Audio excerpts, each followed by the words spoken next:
Hello everyone, look at the 7th paragraph of the last lesson. Poor man, it was an honor of this last lesson that he had put on his fine Sunday clothes. मतलब बेचारा व्यक्ति, यहाँ पे French ने अपने teacher mister हैमल के लिए कहा था कि it was in honour of this last lesson को सम्मान देने के लिए that he had put on his fine Sunday clothes, उन्होंने अपने संडे के कपड़े पहने थे. And now I understood why the old man of the village were sitting there in the back of the room.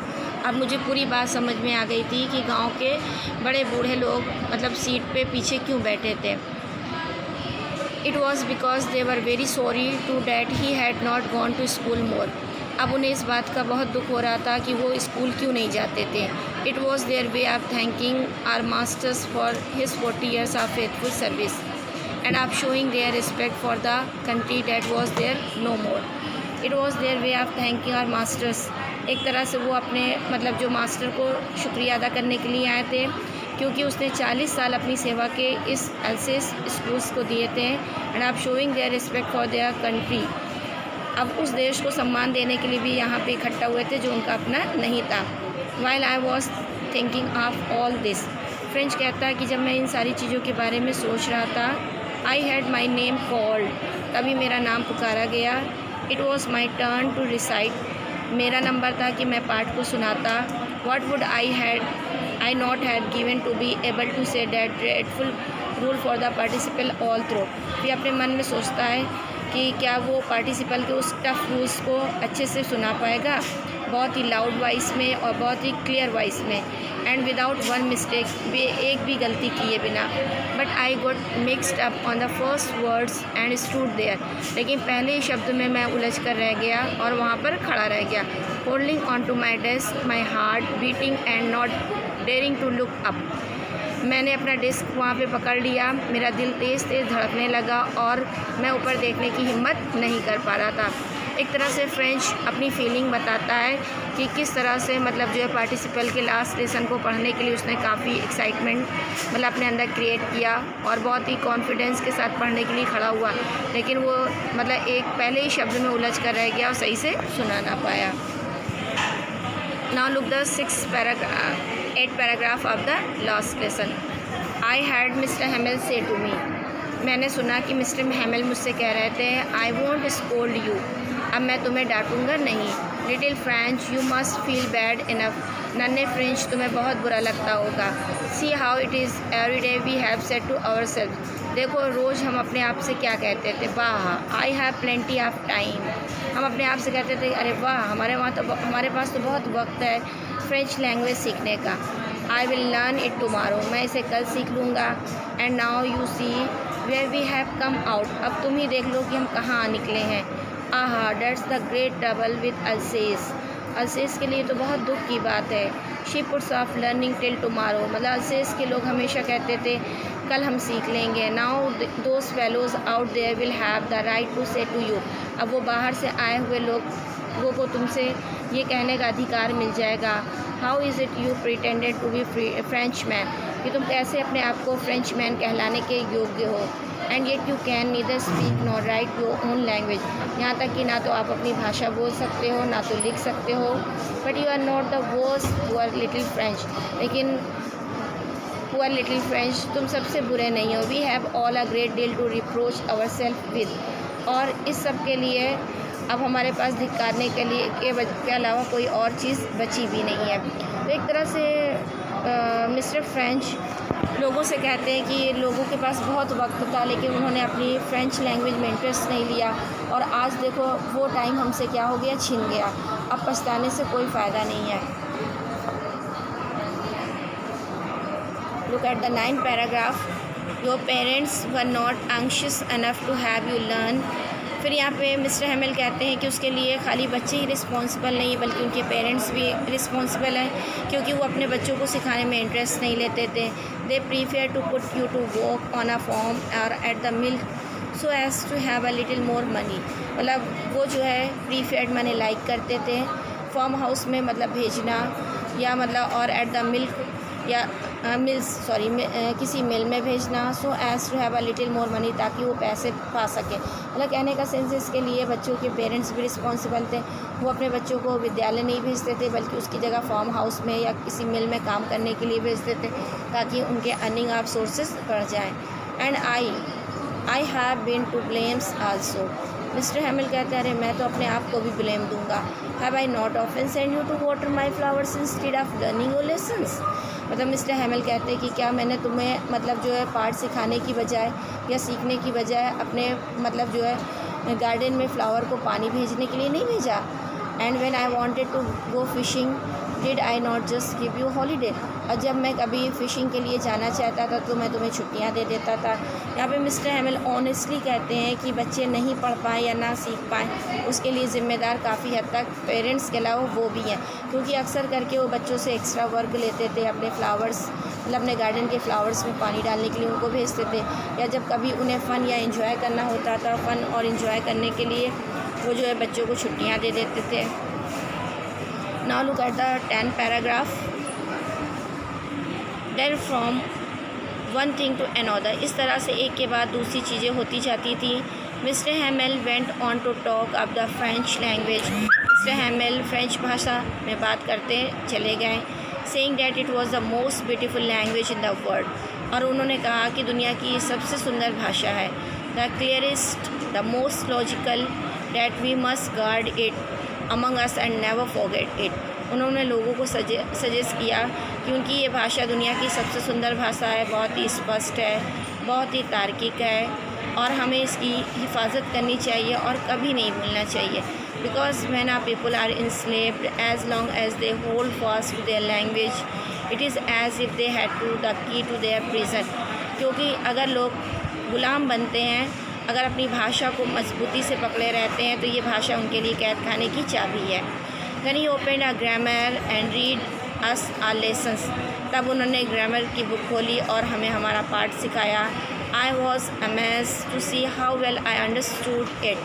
मैं भी काफ़ी आश्चर्यचकित था कि मैं कितने अच्छे से उस पाठ को समझ रहा था।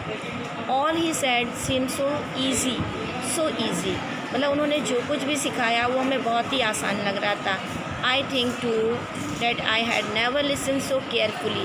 और मैंने भी अपने आप में सोचा कि काश कि मैं इतनी केयरफुली पहले कभी सुनता, मतलब मैंने कभी इतनी केयरफुली नहीं सुना था। And that he had never explain everything with so much patience. और मिस्टर हैमिल ने भी कभी भी इतने सब्र से या इतने धैर्यपूर्वक कभी समझाया नहीं था। It seemed almost as if the poor man wanted to give us all he knew before going away. मतलब मिस्टर हैमिल जिस अंदाज से पढ़ा रहे थे उसे देख के ऐसा लग रहा था कि वो बेचारा व्यक्ति यहाँ से जाने से पहले हमें सब कुछ दे जाना चाहता है। And to put it all into our heads at one stroke, और एक ही झटके में हमारे दिमाग में सारी चीज़ें डाल देना चाहता है। Now look paragraph 11। After the grammar we had a lesson in writing. मतलब राइटर कहता है, फ्रेंच कहता है कि ग्रामर पढ़ने के बाद हमको राइटिंग का लेसन करना था। That day mister हैमिल had new copies for us. उस दिन मिस्टर हैमिल हमारे लिए नई कॉपी लाए थे। Written in a beautiful round hand, जो कि गोल हस्तलिपि में था। फ्रांस अल्सेस, ये वर्ड उन्होंने उस कॉपी में लिख रखे थे। They looked like little flags floating everywhere in the school room. मतलब ऐसा लग रहा था छोटे छोटे झंडे पूरे कक्षा में हर जगह मतलब फैले हुए हैं।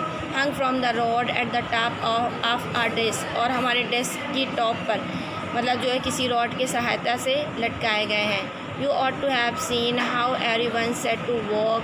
आप खुद देख सकते हैं कि हर कोई काम में लगा था। And how quiet it was, सब कुछ बिल्कुल खामोश था। The only sound was the scratching of the pens over the paper. केवल कुछ ही ध्वनियाँ सुनाई दे रही थी, वो थी कि लोग जो पेन चला रहे थे पेपर पे, उसकी आवाज़ें थी। वंस सम बैटल्स फ्लू, तभी कुछ बैटल्स वहाँ पे उड़े। But nobody paid any attention to them, लेकिन किसी ने उन पर ध्यान नहीं दिया। Not even the little ones, यहाँ तक कि छोटे बच्चों ने भी। Who worked right on tracing their fish hooks as if they was French, और वो अपने मतलब जो है ड्राइंग बुक पर फ़िश हुक्स को बना रहे थे, मानो ऐसा लग रहा था कि वो भी फ्रेंच भाषा सीख रहे हों। एक तरह से मतलब राइटर यहाँ पे बताना चाहता है कि बहुत अजीब सा एटमॉस्फेयर था, सारे लोग अपनी भाषा के प्रति पूरी तरह से डिवोटेड थे, पूरे लोग अटेंशिवली उस चीज़ को सुन रहे थे। इवन जब कोई मतलब पक्षी या कोई पशु आसपास होता है तो उसकी फ्लैपिंग की आवाज़ या उसके बोलने की साउंड्स लोगों को डिस्टर्ब करती है, लेकिन उस वक्त बीटल के पंखों की फड़फड़ाहट का भी बच्चों पर असर नहीं पड़ा। मतलब बड़ों को तो छोड़ो, छोटो बच्चों ने भी उस पर ध्यान नहीं दिया। On the roof the pigeons cooed very low. तभी मतलब जो पिजन्स बहुत धीमी आवाज़ में छत पे मतलब गुटुर गुटुर की आवाज़ में बोले। And I thought to my self, मैंने अपने आप में सोचा, will they make them sing in German, क्या ये जो है कबूतरों को भी जर्मन में गाना गाना सिखाएंगे। इवन द पिजन्स, यहाँ तक कि पिजन्स को भी सिखाएंगे। मतलब एक तरह से फ्रेंच की ये सोच हो गई थी कि कितना मतलब डिफ़िकल्ट काम है कि किसी से उसकी भाषा छीन ली जाए और उसे ज़बरदस्ती दूसरी भाषा बोलने पर मजबूर किया जाए। और देखो पशु पक्षी हैं, उनकी मदर टंग जो भी है या जो उनकी अपनी मतलब नेचुरल लैंग्वेज, उसे कोई नहीं छीन सकता। जब उनसे कोई नहीं छीन सकता तो हमसे भी कैसे छीना जा सकता है। नेक्स्ट आइए paragraph 12। Whenever I looked up from my writing, I saw Mr. Hamel sitting motionless in his chair and gazing first at one thing then at another, if he wanted to fix in his mind just how everything looked in the little school room. जब मैं अपनी जब मैं पढ़ रहा था या लिख रहा था तो मैंने बीच में ऊपर सर उठा के देखा। Mister Hamel sitting motionless in his chair. Mister Hamel अपनी चेयर पे गतिहीन बैठे थे।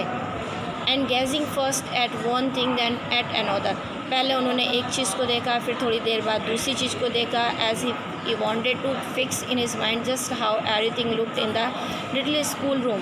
उन्हें देख के ऐसा लगता था कि वो उस छोटे से विद्यालय में जो कुछ भी था उसको अपने माइंड में फ़िक्स करके अपने साथ ले जाना चाहते।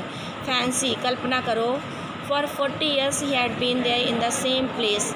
40 सालों से वो एक ही स्थान पे थे, with his garden outside the window and his class in front of him. और विंडो से बाहर उनका गार्डन था और उसके सामने उनकी कक्षा थी। जस्ट लाइक डैट, यही मतलब 40 साल से उनके साथ होता आया है। Only the desk and benches had been worn smooth. केवल बेंच और डेस्क क्या हो गई थी, बैठे जाने से चिकनी हो गई थी। The walnut trees in the garden were taller, और गार्डन में जो अखरोट के पेड़ थे वो लंबे हो गए थे।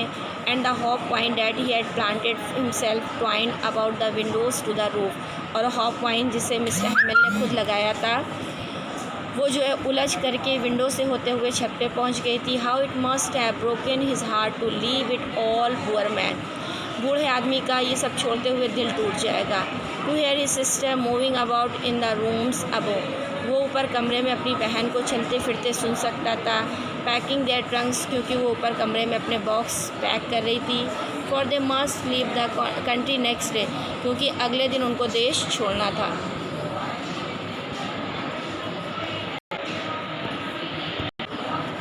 Hello everyone, look at the 13th paragraph.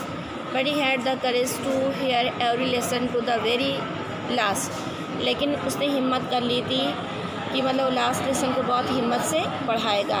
After the writing we had a lesson in history.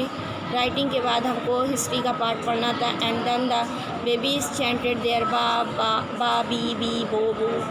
और तब उसने देखा कि मतलब बच्चे अपनी चैंटिंग आवाज़ निकाल लेते हैं। Down there's at the back of the room, old Hauser had put on his spectacles and holding his primer in both hands. Down there at the back of the room, मतलब कमरे के पीछे उसने देखा कि ओल्ड हाउसर जो था वो अपने चश्मे जो है put on his spectacles and holding his primer in both hand, वो अपने चश्मे लगाए हुआ था और अपनी प्राइमरी की बुक दोनों हाथों से पकड़े था। Spell the letters with them, बच्चों के साथ वो भी अपने मतलब शब्दों को दोहरा रहा था। You could see that he too was crying, आप देख सकते हो कि वो भी रो रहा था। His voice trembled with emotions, उसकी मतलब जो आवाज़ भावनाओं से लरज रही थी या काँप रही थी। And it was so funny to hear him that we all wanted to love and cry, ये सुनकर बड़ा ही हास्यपद लग रहा था कि हम सभी रोना भी चाहते थे और हंसना भी चाहते थे। How well I remember it that last lesson, कि मुझे कितनी अच्छी तरह से वो अपना अंतिम पाठ याद है।